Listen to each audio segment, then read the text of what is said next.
PQ ടൈംസിന്റെ 7ാമത്തെ ക്ലാസ്സിലേക്ക് എല്ലാ കൂട്ടുകാർക്കും സ്വാഗതം. ഇന്ന് നമ്മൾ ക്വസ്റ്റ്യൻ പേപ്പറിൽ വന്നിട്ട് എക്കണോമിക്സിന്റെ ഭാഗം തന്നെയാണ് നമുക്ക് നോക്കാം. അതില് എക്കണോമിക്സിൽ നമുക്കിപ്പോ ഇതിപ്പോ ഇന്ന് ഇന്ത്യൻ പ്ലാനിങ് ആസൂത്രണവുമായിട്ട് ബന്ധപ്പെട്ട ചോദ്യം വന്നിട്ടുണ്ട്. അതേപോലെ നീതി ആയോഗിൽ നിന്ന് ചോദ്യം വന്നിട്ടുണ്ട്. നമ്മുടെ കേന്ദ്ര ബാങ്കായ റിസർവ് ബാങ്ക് ഓഫ് ഇന്ത്യയെ കുറിച്ചിട്ടും ചോദ്യം വന്നിട്ടുണ്ട്. ആ 3 ചോദ്യങ്ങളും എടുക്കുക. അപ്പൊ നമുക്ക് ഇന്ത്യൻ ആസൂത്രണത്തെ കുറിച്ച് ഡീറ്റെയിൽ ആയി പഠിക്കുക, നീതി ആയോഗിനെ കുറിച്ച് ഡീറ്റെയിൽ ആയി പഠിക്കുക, പിന്നെന്താണ് RBI കുറിച്ചിട്ട് പഠിക്കുക. അപ്പൊ 3 ടോപ്പിക് ഇന്ന് ഇവിടെ കംപ്ലീറ്റ് ആകും കേട്ടോ. അത് നമ്മള് 3 ടോപ്പിക് ഇവിടെ കംപ്ലീറ്റ് ആകുന്നത് കണ്ടോ, ഒരൊറ്റ ക്ലാസ്സിലാണ് 3 ടോപ്പിക്കാണ് കംപ്ലീറ്റ് ആകുന്നത്. പ്രീവിയസ് ക്വസ്റ്റിനും അത് എങ്ങനെ മാതൃക വന്നു എന്നുള്ളത് നമുക്ക് മനസ്സിലാക്കാനായിട്ട് പറ്റും. പുതിയ SSCRT എന്താണോ ഈ ടോപ്പിക്കിന് കൊടുത്തിരിക്കുന്നത് അതായിരിക്കും നിങ്ങളുടെ മുന്നിലേക്ക് എത്തുക കേട്ടോ. അപ്പൊ ഇത് 7ാമത്തെ ക്ലാസ് ആണ്. 6 ക്ലാസ്സുകൾ കാണാത്തവരുണ്ടെങ്കിൽ നല്ല രീതിയിൽ തന്നെ ആയിട്ട് നിങ്ങൾക്ക് ഏത് ക്വസ്റ്റ്യൻ ആണോ PSC ചോദിച്ചത് ആ ക്വസ്റ്റ്യൻ ഡീറ്റെയിൽ ആയിട്ട് പറഞ്ഞു തരിക കേട്ടോ. അങ്ങനെയാണ് നമ്മൾ പഠിച്ചു പോകുന്നത്. പിന്നെ ബയോളജി തുടങ്ങിയിട്ടുണ്ട്. പുതിയ SCRT ബയോളജി 2 ദിവസം കഴിഞ്ഞു. വേറെ ക്ലാസ്സുകൾ ഇഷ്ടംപോലെ ചെയ്തിട്ടുണ്ട്, അതൊക്കെ പ്രയോജനപ്പെടുത്തുക കേട്ടോ. നമുക്ക് ക്ലാസ്സിലേക്ക് കിടക്കാം. ഇന്ത്യൻ പ്ലാനിങ്ങുമായി ബന്ധപ്പെട്ട് ശരിയല്ലാത്തത് ഏത്? ആദ്യം ശരിയാണോ അല്ലയോ എന്നാണ് ആദ്യം നമ്മളൊരു ക്വസ്റ്റ്യൻ കിട്ടുമ്പോൾ നോക്കേണ്ടത് കേട്ടോ. ബന്ധപ്പെട്ട് ശരിയല്ലാത്തത് ഏത് എന്നാണ് ചോദ്യം. ഇന്ത്യൻ പ്ലാനിങ്ങിന്റെ ശില്പി ഇന്ത്യൻ ആസൂത്രണത്തിന്റെ ശില്പി എന്നറിയപ്പെടുന്നത് PC മഹലനോബിസ് ആണ് അല്ലെ. ഇന്ത്യൻ പ്ലാനിങ്ങിന്റെ ശില്പി ആരാണ്? PC മഹലനോബിസ് ആണ്. ശരിയായ പ്രസ്താവനയാണ്. അടുത്തത് സോവിയറ്റ് മാതൃകയിലുള്ള പഞ്ചവത്സര പദ്ധതികളാണ് ഇന്ത്യ സ്വീകരിച്ചത്. ശരിയാണ്. 47ലാണ് ഇന്ത്യൻ പ്ലാനിങ് ആരംഭിച്ചത്. തെറ്റായ പ്രസ്താവനയാണ് അല്ലെ. അപ്പൊ ആൻസർ ഏതാ? 1ഉം 2ഉം. അതേപോലെ തന്നെ അടുത്ത ക്വസ്റ്റ്യനും ഇന്ത്യൻ ആസൂത്രണവുമായി ബന്ധപ്പെട്ട് തന്നെയാണ് ചോദിച്ചത്. ഒരേ തവണ 2 ചോദ്യങ്ങളും ഒരേ ടോപ്പിക്കിൽ നിന്ന് തന്നെ വന്നു. താഴെ പറഞ്ഞവൽ ഇന്ത്യൻ ആസൂത്രണത്തിന്റെ ലക്ഷ്യങ്ങൾ എന്തെല്ലാമാണ്? എന്തൊക്കെയാണ്?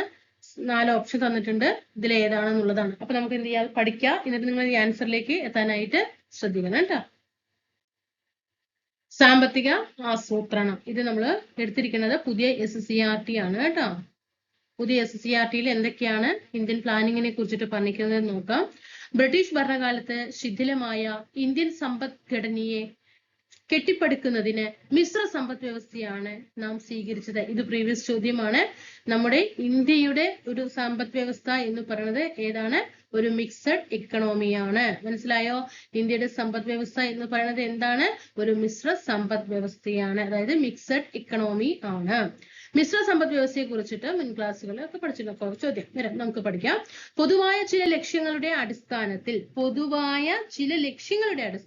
രാജ്യത്തിന്റെ വിഭവങ്ങൾ എങ്ങനെ വിനിയോഗിക്കണം എന്ന് വിശദമാക്കുന്ന പദ്ധതികൾക്ക് ഇന്ത്യ രൂപം നൽകിയില്ലേ.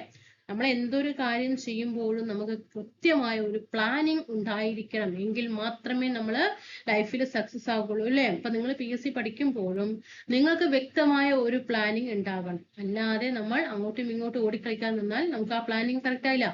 ഇന്നിപ്പോ എണിച്ചു ഇന്ന് നിങ്ങൾ ഇന്നത് പഠിക്കണം എന്ന് ഒരു പ്ലാനിങ് ഉണ്ടെങ്കിൽ ഇന്ന് നിങ്ങൾ ടോപ്പിക്ക് പഠിക്കും, അത് എടുത്തെടുത്തിട്ട് റിവിഷൻ ചെയ്യും. അങ്ങനെ അല്ലെ, ഒരു പ്ലാനിങ് വേണം. അപ്പോ നമ്മുടെ ഇന്ത്യ രാജ്യത്ത് വിഭവങ്ങൾ വിനിയോഗിക്കുന്നതിൽ കൃത്യമായിട്ടുള്ള ഒരു പ്ലാനിങ് ഇല്ലെങ്കിൽ അത് വലിയൊരിതിലേക്ക് കടക്കും എന്നുള്ളത് കൊണ്ട് തന്നെയാണ് ഈ പ്ലാനിങ്ങിലേക്ക് എന്ത് ചെയ്യുന്നത്, എത്തിപ്പെടുന്നത്. ലഭ്യമായ വിഭവങ്ങൾ ഉപയോഗപ്പെടുത്തി സമൂഹത്തിന്റെ പ്രധാന സാമ്പത്തിക ലക്ഷ്യങ്ങൾ നേടാൻ നടത്തുന്ന മുന്നൊരുക്കത്തെയാണ് സാമ്പത്തിക ആസൂത്രണം എന്ന് പറയുന്നത്.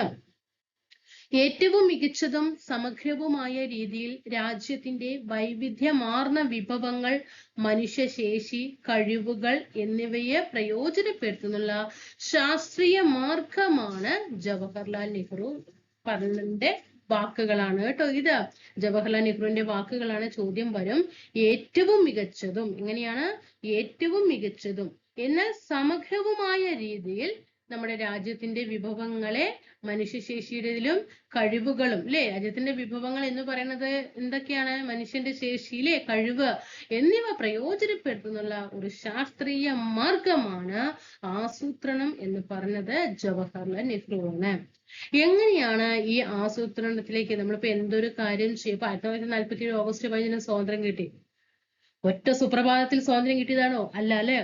പല നാൾ വഴികളിലൂടെ വന്ന് കയറിയിട്ടാണ് 47 ഓഗസ്റ്റ് 15 എത്തുന്നത്. അതേപോലെ തന്നെയാണ് 1950 ഇന്ത്യൻ ആസൂത്രണത്തിലേക്ക് എത്തിപ്പെട്ട ചില സന്ദർഭങ്ങൾ എന്തൊക്കെയാണ്? ദശവർഷ പദ്ധതി അല്ലെ. ദശവർഷ പദ്ധതി അതായത് വാർഷിക പ്ലാൻ അല്ലെ. ദശവർഷ പദ്ധതി 1934 എം വിശ്വേശ്വരയ്യ കൊണ്ടുവന്നതാണ്. എക്സാമിന്റെ ഒരു ക്വസ്റ്റ്യൻ പേപ്പറിൽ ദശവർഷ പദ്ധതിയുടെ പിതാവ് ആരെ എന്ന് ചോദിച്ചാൽ ഞങ്ങൾ ഇതുവരെ ഈ പദ്ധതി പഠിച്ചിട്ടില്ല എന്ന് നമ്മൾ പറയും അല്ലേ? നമ്മൾ അങ്ങനെയല്ലേ പറയുള്ളൂ. അപ്പൊ ദശവർഷ പദ്ധതി 1934 എം വിശ്വേശ്വരയ്യ ആണ് അല്ലെ. അതേപോലെ 34 കഴിഞ്ഞ 38 ദേശീയ ആസൂത്രണ കമ്മിറ്റി, എല്ലാം പ്രീവിയസ് ആണ് കേട്ടോ.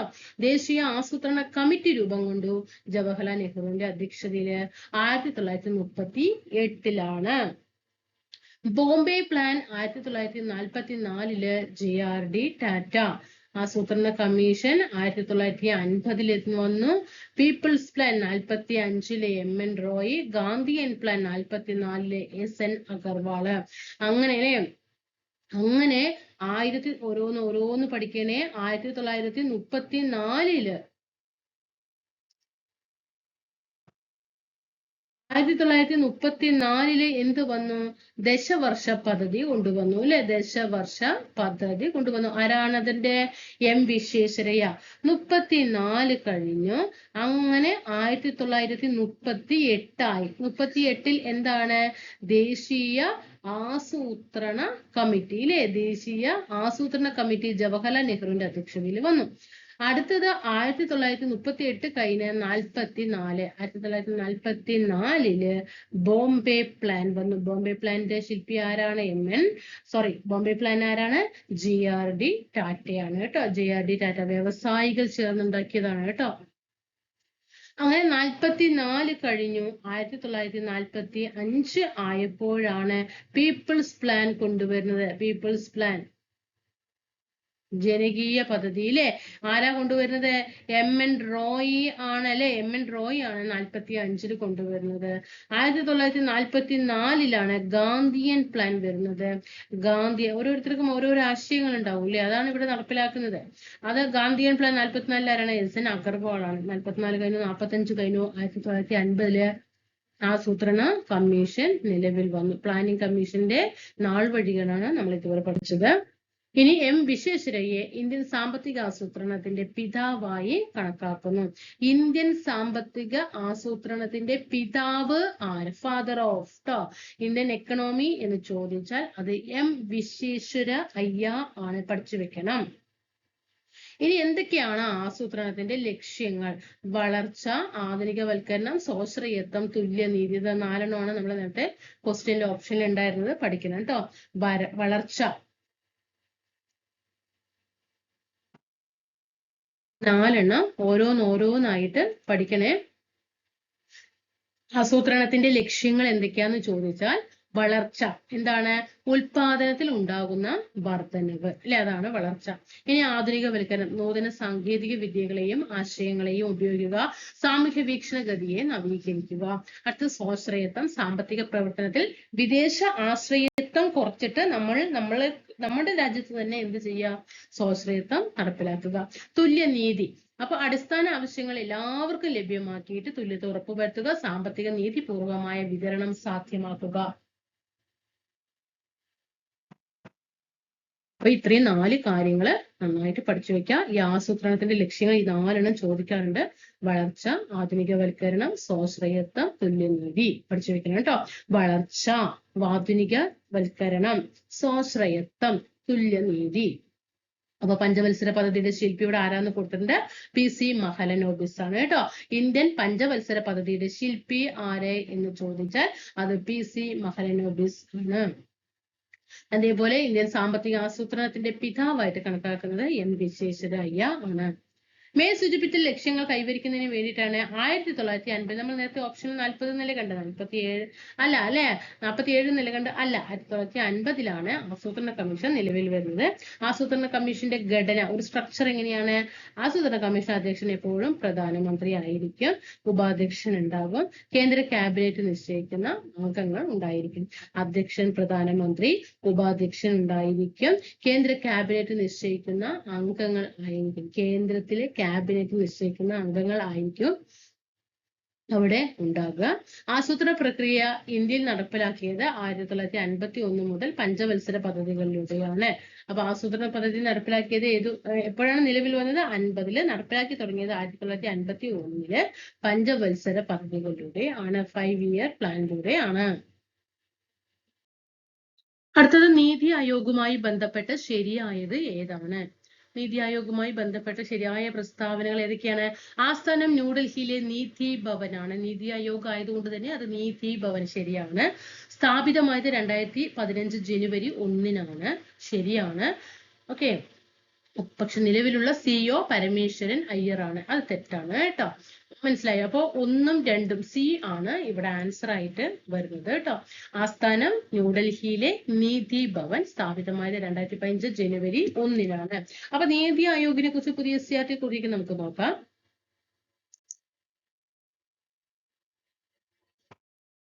ദേശീയ തലത്തിൽ 1950-ൽ സ്ഥാപിതമായ ആസൂത്രണ കമ്മീഷൻ 2014 വരെ തുടർന്നു.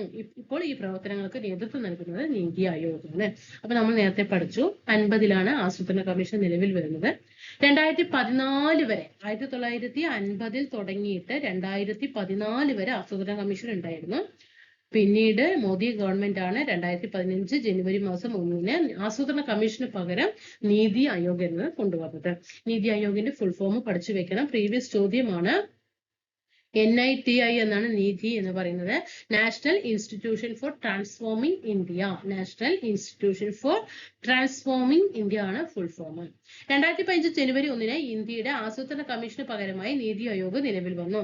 സാമ്പത്തിക വളർച്ച, സാമൂഹ്യക്ഷേമം, അടിസ്ഥാന സൗകര്യ വികസനം എന്നിവയിലൂടെ ഇന്ത്യയെ രൂപാന്തരപ്പെടുത്തുക എന്നതാണ് നീതി ആയോഗ് ലക്ഷ്യം വെക്കുന്നത്. അപ്പൊ നീതി ആയോഗിന്റെ ലക്ഷ്യം സാമ്പത്തികമായിട്ടുള്ള വളർച്ചയും സാമൂഹിക ക്ഷേമവും അടിസ്ഥാന സൗകര്യ വികസനവും എന്നിവയിലൂടെ ഇന്ത്യയെ രൂപാന്തരപ്പെടുത്തുക എന്നതാണ് നീതി ആയോഗിന്റെ ലക്ഷ്യം. നന്നായിട്ട് ഈ പാരഗ്രാഫ് ഒന്ന് വായിച്ചു നോക്കണം കേട്ടോ.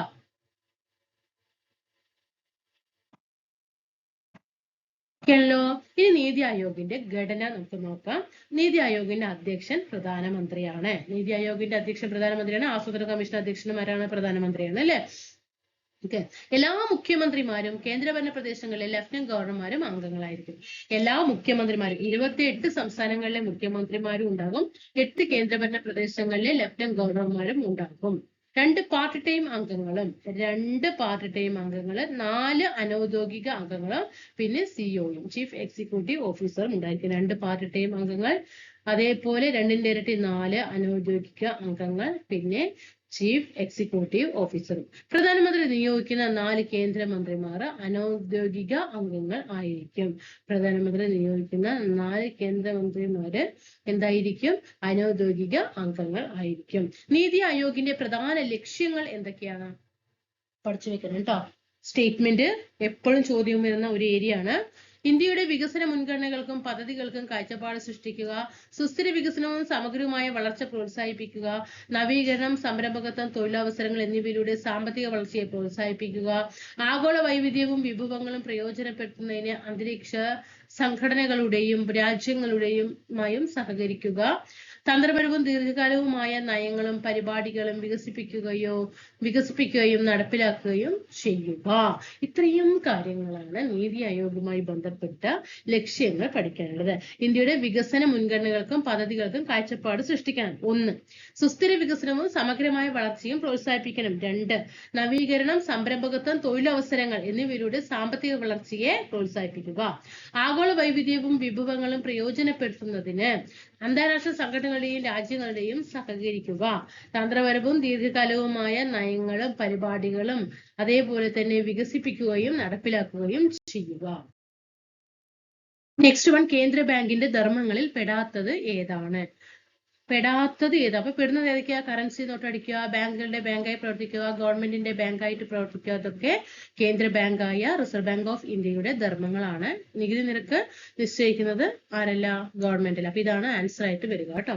അപ്പൊ നമുക്ക് റിസർവ് ബാങ്കിനെ കുറിച്ചിട്ട് നമ്മുടെ പുതിയ SCERT കൊടുത്തിരിക്കുന്നത് നോക്കാം. പണവും കേന്ദ്ര ബാങ്കും. ഓരോ രാജ്യത്തും അതത് രാജ്യത്തിന്റെ കേന്ദ്ര ബാങ്കുകളായിരിക്കും പണത്തിന്റെ എല്ലാം അന്തിമാധികാരി. ഓരോ രാജ്യത്തും, ഇന്ത്യ രാജ്യത്ത് റിസർവ് ബാങ്ക് ഓഫ് ഇന്ത്യ, അതുപോലെ ഓരോരോ രാജ്യത്തും ഓരോരോ കേന്ദ്ര ബാങ്കുകൾ ഉണ്ട്. ഓക്കെയാണോ? ഇന്ത്യയുടെ കേന്ദ്ര ബാങ്ക് റിസർവ് ബാങ്ക് ഓഫ് ഇന്ത്യയാണ്. പ്രീവിയസ് ചോദ്യമാണ്. റിസർവ് ബാങ്കിന്റെ തലവൻ റിസർവ് ബാങ്ക് ഗവർണർ ആണ്. പ്രീവിയസ് ചോദ്യമാണ്.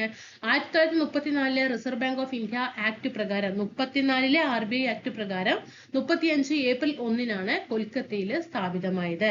ആസ്ഥാനം 37 എന്ത് ചെയ്തു? മുംബൈയിലേക്ക് മാറ്റി. 49 റിസർവ് ബാങ്ക് ദേശസൽക്കരിക്കപ്പെട്ടു. പഠിച്ചു വെക്കണം. ഇന്ത്യയുടെ കേന്ദ്ര ബാങ്ക് RBI ആണ്. പഠിച്ചല്ലോ.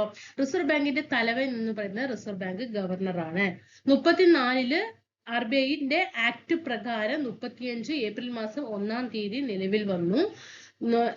ഇവിടെ കൊൽക്കത്തയിൽ 35 ഏപ്രിൽ 1 നിലവിൽ വരുമ്പോൾ കൊൽക്കത്തയായിരുന്നു. പക്ഷെ 2 വർഷം കഴിഞ്ഞു. 37 ആയപ്പോ കൊൽക്കത്തയിൽ നിന്ന് മുംബൈയിലേക്ക് മാറ്റി. 49 RBI ദേശസൽക്കരിക്കപ്പെട്ടാണ് ചെയ്തത്.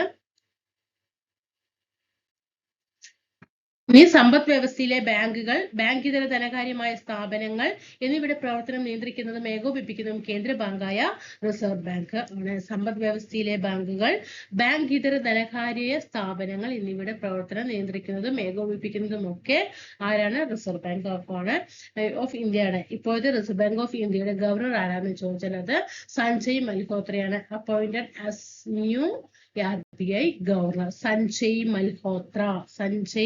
മൽഹോത്രയാണ് റിസർവ് ബാങ്ക് ഓഫ് ഇന്ത്യയുടെ ഇപ്പോഴത്തെ ഗവർണർ.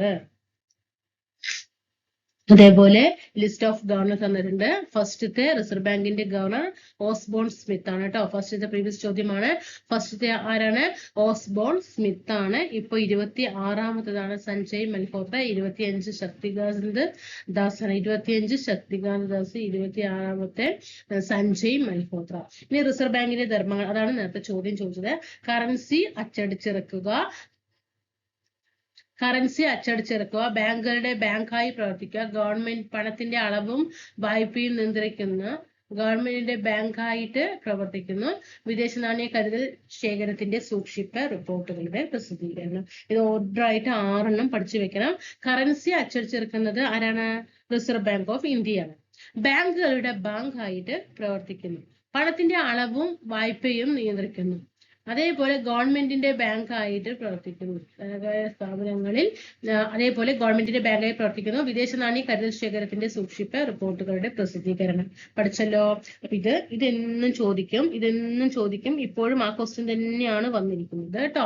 അപ്പൊ ഒന്നും കൂടി പഠിച്ചേ. റിസർവ് ബാങ്കിന്റെ ഫസ്റ്റത്തെ ഗവർണർ ആരാ? സർ ഓസ്ബോൺ സ്മിത്ത് ആണ് കേട്ടോ. എന്താണ്? സർ ഓസ്ബോൺ സ്മിത്ത് ആണ്. 26ാമത്തത് ആരാണ്? ഇപ്പോ ആരാണ് 26ാമത്തത്? സഞ്ജയ് മൽഹോത്ര. എങ്കിൽ 25ാമത്തെ ആരാ? ശക്തികാന്ത് ദാസ് ആണ്. മനസ്സിലായോ? റിസർവ് ബാങ്കിന്റെ ധർമ്മങ്ങൾ എന്തെല്ലാമാണ്? കറൻസി അച്ചടിച്ചിറക്കുന്നത്, പക്ഷെ നാണയമല്ല കേട്ടോ, കറൻസിയാണ്. ബാങ്കുകളുടെ ബാങ്കായി പ്രവർത്തിക്കുന്നതും പണത്തിന്റെ അളവും വായ്പയും നിയന്ത്രിക്കുന്നത്, ഗവൺമെന്റിന്റെ ബാങ്കായി പ്രവർത്തിക്കുന്നത്, വിദേശ നാണയ കരുതൽ ശേഖരത്തിന്റെ സൂക്ഷിപ്പ്, റിപ്പോർട്ടുകളുടെ പ്രസിദ്ധീകരണം തുടങ്ങിയവയാണ് റിസർവ് ബാങ്ക് ഓഫ് ഇന്ത്യയുടെ ധർമ്മങ്ങൾ എന്ന് പറയുന്നത്. അടുത്തത് കറൻസി അച്ചടിച്ചിറക്കുന്നത്. നോക്കിക്കേ. 1934 reserve bank of India act പ്രകാരം, reserve bank of India act 34 35 April 1 നിലവിൽ വന്നു. കൊൽക്കത്തയില് 37 കൊൽക്കത്തയിൽ നിന്ന് മുംബൈയിലേക്ക് മാറ്റി. 49 ദേശസൽക്കരിക്കപ്പെട്ടു. വർഷങ്ങൾ എല്ലാം ഓർഡറായിട്ട് പഠിക്കണം. 34 reserve bank of India act പ്രകാരം നാണയങ്ങളും 1 രൂപ നോട്ടും ഒഴികെയുള്ള എല്ലാ കറൻസികളും അച്ചടിച്ചിറക്കാൻ അധികാരമുള്ളത് റിസർവ് ബാങ്ക് ഓഫ് ഇന്ത്യക്കാണ്. അപ്പോ 1 രൂപയുടെ നോട്ടുണ്ടല്ലോ, അതേപോലെ നാണയങ്ങൾ 1 രൂപയുടെ എന്നല്ല, എല്ലാ നാണയങ്ങളും 1 രൂപയുടെ നോട്ടും അച്ചടിച്ചിറക്കുന്നത് റിസർവ് ബാങ്ക് ഓഫ് ഇന്ത്യ അല്ല, അത് ഗവൺമെന്റിന്റെ കീഴിലുള്ള ധനകാര്യ മന്ത്രാലയം ആണ്. കറൻസികൾ രൂപകൽപ്പന ചെയ്യുക, സുരക്ഷാ സവിശേഷതകൾ ഉൾപ്പെടുത്തുക, അച്ചടിച്ചിട്ട് വിതരണം ചെയ്യുക എന്നീ ധർമ്മങ്ങൾ നിർവഹിക്കുന്നത് റിസർവ് ബാങ്ക് ഓഫ് ഇന്ത്യയാണ്. ഇനി കറൻസി അച്ചടിച്ചിറക്കുന്നത് 34 അത് നമ്മൾ പറഞ്ഞു. 1934 reserve bank of India act പ്രകാരം നാണയങ്ങളും 1 രൂപ നോട്ടും ഒഴികെയുള്ള എല്ലാ കറൻസികളും അച്ചടിച്ചിറക്കാൻ അധികാരമുള്ളത് റിസർവ് ബാങ്ക് ഓഫ് ഇന്ത്യക്കാണ്. നാണയങ്ങൾ, 1 രൂപ നോട്ട് എന്നിവ അച്ചടിച്ചിറക്കുന്നത് ഇന്ത്യൻ ഗവൺമെന്റിന്റെ ആരാണ്? ധനകാര്യ മന്ത്രാലയമാണ് പഠിച്ചെടുക്കുന്നത് കേട്ടോ. ഇന്ത്യസ് മണീസ് ഫാക്ടറീസ് ആണ്. അതേപോലെ നാണയങ്ങൾ, പൈസയൊക്കെ അച്ചടിച്ചിറക്കുന്നതും നാണയങ്ങളുടേതൊക്കെ എവിടെയാണ് എന്നാണ് ചോദ്യം. ഇവിടെ തന്നിട്ടുണ്ട് ഈ മാപ്പിൽ നിന്ന്. നമുക്ക് പഠിക്കാം. നാണയങ്ങൾ നിർമ്മിക്കുന്ന മിന്റുകൾ അല്ലെ. ഇന്ത്യ ഗവൺമെന്റിന്റെ ഉടമസ്ഥതയിലുള്ള മുംബൈ, ഹൈദരാബാദ്, കൊൽക്കത്ത, നോയിഡ എന്നിവയിലെ മിന്റുകളാണ് എഴുതിയിരിക്കുന്നത്, ഇവിടെ കൊടുത്തിരിക്കുന്നത്. പഠിക്കണം. അപ്പൊ നാണയങ്ങൾ നിർമ്മിക്കുന്ന മിന്റുകൾ ഇന്ത്യ ഗവൺമെന്റിന്റെ ഉടമസ്ഥതയിലുള്ള എവിടെയൊക്കെയാണ്? മുംബൈയിലുണ്ട്, ഹൈദരാബാദ് ഉണ്ട്, കൊൽക്കത്തയിലുണ്ട്, നോയിഡയിലുണ്ട്. 4 പഠിച്ചു വെക്കണേ. മുംബൈ, കൊൽക്കത്ത, ന്യൂഡൽഹി, അതേപോലെ ഹൈദരാബാദ് കേട്ടോ, എന്നിവിടങ്ങളിലാണ് മിന്റുകൾ, നാണയങ്ങൾ അച്ചടിച്ചെടുക്കുന്നത് അല്ലെ. നമ്മുടെ പണ്ടത്തെ 20 പൈസയും അപ്പൊ ഈ ഒരു 20 പൈസയൊക്കെ കിട്ടാൻ എത്രത്തോളം കഷ്ടപ്പെട്ടിട്ടുണ്ടെന്നറിയോ? അന്ന് നമ്മളെ ചെറുപ്പകാലത്തൊക്കെ സ്കൂളിൽ പോണ സമയത്ത് ഈ ഒരു 20 പൈസക്ക് ഈ 10 പൈസ അല്ലെ, 10 കാണുമ്പോ തന്നെ അല്ലേ നമുക്കൊരു നൊസ്റ്റുമാണ് അല്ലെ. നമ്മള് എന്താ പറയാ, എന്ത് മുട്ടായ, എന്താണ്, പണ്ടത്തെ പേരൊന്നും ഞാൻ പറയില്ല കേട്ടോ. ഇതൊന്ന് കിട്ടിയാൽ മതി, ആ ഒരു ഇന്റർവെൽ പോയിട്ടൊന്ന് വാങ്ങിച്ച് കഴിക്കാൻ വേണ്ടിട്ട് നടക്കുന്ന കാലം. ഓക്കെ. ഇനി 1 രൂപ നോട്ടും നാണയങ്ങളും അച്ചടിക്കുന്നത് ആരാണ്? സൗണ്ട് ഒരു ഇതുണ്ട് കേട്ടോ, ഒരു സാറ് കുറവുണ്ട് ക്ലാസ് എടുക്കുമ്പോ, നിങ്ങൾ ക്ഷമിക്കണം. നിങ്ങൾക്ക് വ്യക്തമായ നോട്ട് നിങ്ങളുടെ മുന്നിലുണ്ട്, പഠിക്കുക കേട്ടോ. 1835 മുമ്പ് ഇന്ത്യയിൽ രൂപയും നാണയങ്ങളും പണത്തിന്റെ മറ്റു രൂപങ്ങളും ഉപയോഗിക്കപ്പെട്ടിരുന്നു. 1 രൂപ നോട്ടും നാണയങ്ങളും ഇന്ത്യ ഗവൺമെന്റ് അച്ചടിച്ചിറക്കുന്നതിന് ചരിത്രപരമായ കാരണങ്ങളുണ്ട്. 1835 ചരിത്ര കൺവെൻഷനാണ് ബ്രിട്ടീഷ് ഇന്ത്യയിൽ ഈസ്റ്റ് ഇന്ത്യ കമ്പനിക്ക് 35 പേപ്പർ കറൻസി ആക്ട് പ്രകാരം പേപ്പർ കറൻസി അച്ചടിക്കാൻ അനുമതി നൽകിയത്. വ്യാപാരവും വാണിജ്യവും എന്നിവ സുഗമമാക്കുകയായിരുന്നു ഉദ്ദേശം. 1906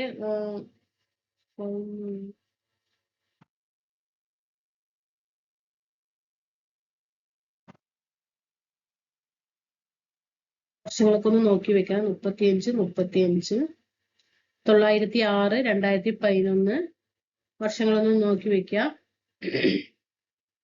സൗണ്ട് ഇടയ്ക്കിടയ്ക്ക് ഒന്ന് ഇതാകുന്നുണ്ട്, അതുകൊണ്ടാണ് ഞാൻ അവിടെ സ്റ്റെക്കായിട്ട് നിൽക്കുന്നത് കേട്ടോ.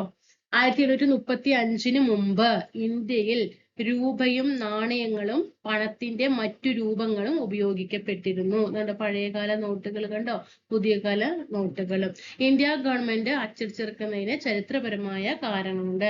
1835 ചരിത്ര കൺവെൻഷനാണ് ബ്രിട്ടീഷ് ഇന്ത്യയിൽ ഈസ്റ്റ് ഇന്ത്യ കമ്പനിക്ക് 35 പേപ്പർ കറൻസി ആക്ട് പ്രകാരം പേപ്പർ കറൻസി അച്ചടിക്കാൻ അനുമതി നൽകിയത്. വ്യാപാരം, വാണിജ്യം എന്നിവ സുഗമമാക്കുകയായിരുന്നു ഉദ്ദേശം.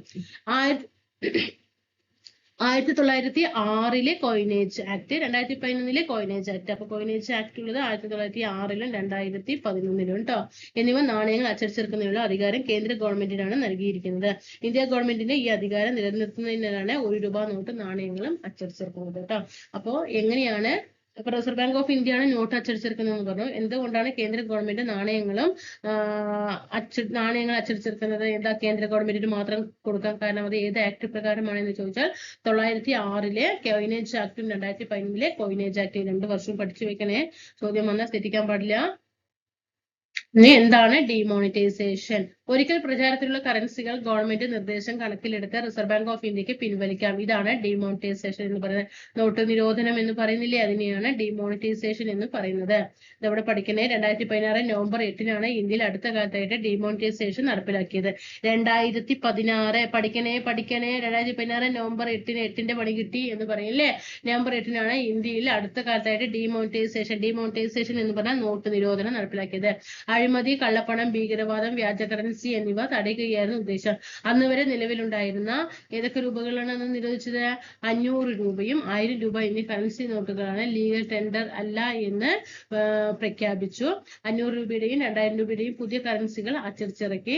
പൊതുജനങ്ങൾക്ക് ഡിക്ലറേഷൻ ഇല്ലാതെ 2016 ഡിസംബർ 31 വരെ പഴയ കറൻസി നോട്ടുകൾ ബാങ്കുകളിലും ഡിക്ലറേഷനുകളുമായി ഓടുകൂടി 2017 മാർച്ച് 31 വരെ RBIയിലും നിക്ഷേപിക്കാൻ അവസരം നൽകി അല്ലെ. അതായത് ഇന്നൊരു സമയം വരെ ജനങ്ങൾക്ക് ഇതാകാം, ഇന്നൊരു സമയം വരെ ബാങ്കുകളിൽ കൊണ്ട് കൊടുക്കാം എന്നൊക്കെ ഒരു വ്യവസ്ഥ ചെയ്തിട്ടുണ്ടായിരുന്നു 2016 നവംബർ 8 ഡിമോണിറ്റൈസേഷൻ പദ്ധതിയിൽ. ഇനി ബാങ്കുകളുടെ ബാങ്കായിട്ട് പ്രവർത്തിക്കുന്നു.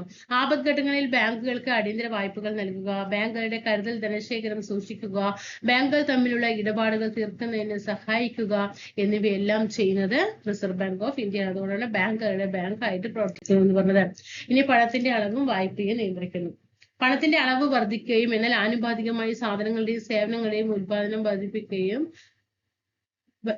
സാധനങ്ങളുടെയും സേവനങ്ങളുടെയും ഉൽപാദനം വർദ്ധിക്കാതിരിക്കുകയും ചെയ്താൽ സമ്പദ് വ്യവസ്ഥയിൽ കുറച്ച് സാധനങ്ങളും സേവനങ്ങളും കൂടുതൽ പണവും എന്ന അവസ്ഥ സംജാതമാകുന്നു. ഇത് സാധനങ്ങളുടെയും സേവനങ്ങളുടെയും വില വർധനവിന് കാരണമാകുന്നു. മനസ്സിലായോ? അതായത് ഇപ്പൊ നമ്മുടെ ഈ പണത്തിന്റെ അളവ് വർദ്ധിക്കുന്ന സമയത്ത് അതിന് ആനുപാതികമായ സാധനങ്ങളുടെയും സേവനങ്ങളുടെയും ഉൽപാദനം എന്ത് ചെയ്യുന്നില്ല? വർദ്ധിക്കുന്നില്ല.